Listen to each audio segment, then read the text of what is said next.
मुल्क भर की तरह पाकपतन में भी कोरोना वायरस की मुमकिन हंगामी सूरत हाल से निपटने के लिए रेस्क्यू 1122 के जवान पूरी तरह तैयार हैं, जबकि इमरजेंसी नाफिज करके छुट्टियों पर गए एहलकारों को भी फौरी तलब कर लिया। तफसीलात बताएंगे महमूद अहमद रजा अपनी इस रिपोर्ट में। कोरोना वायरस से पैदा होने वाली मुमकिन हंगामी सूरत हाल से निपटने के लिए पाकपतन में महकमा रेस्क्यू ने तमाम तर तैयारियां मुकम्मल कर ली। शहरियों को वायरस से बचाने के लिए general bus stand, railway station, district अस्पताल समेत मेन शाहराहों पर क्लोरीन स्प्रे किया गया। District emergency officer doctor H शाम मजहर का कहना है,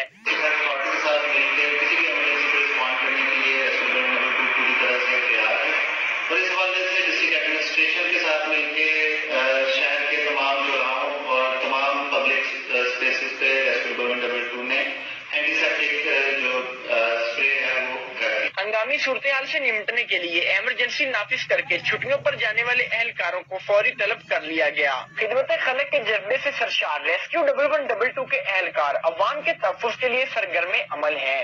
कैमरा टीम के साथ महमूद अहमद रजा, K21 न्यूज, पाकपतन।